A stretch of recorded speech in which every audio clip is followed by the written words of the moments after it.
یہ ایک چھوٹی سی بستی تھی جہاں رات کے سناٹے میں صرف جھنگوروں کی آواز اور کبھی کبھار کتوں کا بھونکنا سنائی دیتا تھا۔ بستی کے باہر ایک پرانا جنگل تھا جہاں لوگ دن ڈھلتے ہی جانا بند کر دیتے تھے۔ کہتے تھے لوگ کہ وہاں کچھ ایسا ہے کہ انسان کو اپنی طرف کھینچ لیتا ہے اور پھر اسے واپس نہیں آنے دیتا۔ یہ کہانی اسی جنگل کے ایک بھیانک راز سے شروع ہوتی ہے جہاں خون، ڈر اور روحوں کا سایہ ہر رات گونجتا تھا۔ ویڈیو شروع کرنے سے پہلے میں آپ سے درخواست کرتی ہوں ویڈیو کو لائک، شیئر اور سبسکرائب ضرور کیا کریں۔ بستی میں ایک عجیب سی خاموشی تھی۔ لوگ رات کو اپنے گھروں میں بند رہتے تھے کیونکہ جنگل میں عجیب سی آوازیں آتی رہتی تھی۔ کبھی کوئی چیختا، کبھی کوئی دھیرے سے روتا۔ بستی کا ایک جوان لڑکا یوسف اور اس کے دو دوست عمران اور بلال ان آوازوں سے پریشان تھے۔ یوسف کے گھر کے آس پاس لوگوں نے ایک عورت کو سفید کپڑوں میں دیکھا جس کا چہرہ دکھائی نہیں دیتا تھا۔ کبھی وہ جنگل کے کنارے دکھتی، کبھی بستی کے پرانے کنویں کے پاس۔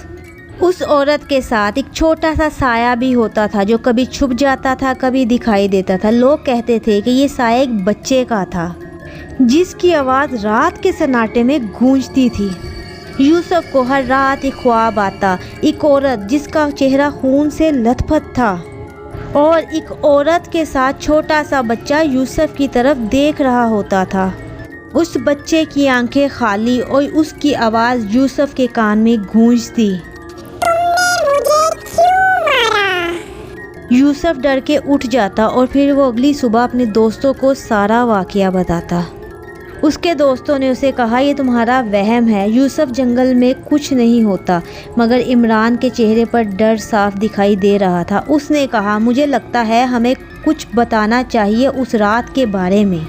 پھر اگلی رات یوسف جب اپنے گھر میں اکیلا تھا اس نے اپنے کمرے کے شیشے میں ایک سایہ دیکھا اور وہ سایہ آہستہ آہستہ ایک عورت کی شکل اختیار کرتا گیا۔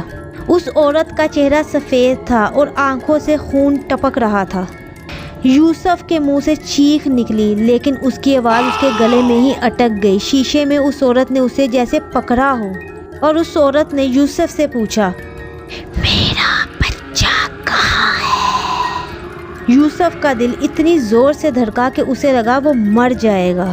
یوسف نے اسی ٹائم عمران کو فون کیا۔ عمران نے صاف بولا ڈر کے کہ رقیہ اور آصف ہمیں ڈھونڈ رہے ہیں۔ یوسف کا دماغ سن ہو گیا۔ رقیہ اور آصف کا نام سنتے ہی وہ رات اس کے سامنے تازہ ہو گئی جب انہوں نے جنگل میں ایک بھیانک جرم کیا تھا۔ کچھ مہینے پہلے رقیہ اور آصف بستی کے دو نوجوان ایک دوسرے سے پیار کرتے تھے۔ ان کا پیار چھپا ہوا تھا لیکن بستی کے لوگوں سے زیادہ نہیں چھپ سکا کیونکہ رقیہ کے گھر والے اس کی شادی کسی امیر زادے سے کرنا چاہتے تھے جبکہ آصف ایک غریب کسان کا بیٹا تھا۔ دونوں کے پیار کو نہ گھر والے قبول کرتے نہ سماج۔ ایک رات جب بستی سو رہی تھی تو انہوں نے فیصلہ کیا کہ ہم بھاگ جائیں گے اور کسی اور شہر میں جا کے بس جائیں گے۔ رات کے اندھیرے میں دونوں جنگل کی طرف نکل پڑے۔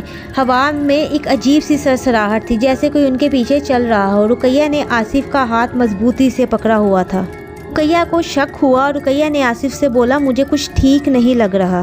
آصف نے کہا بس تھوڑی دیر اور ہم شہر پہنچ جائیں گے، لیکن ان کو کیا پتا تھا ان کی تقدیر ان کو واپس نہیں آنے دے گی۔ رقیہ کا بھائی اس کا پیچھا کرتے ہوئے ان تک پہنچ ہی گیا۔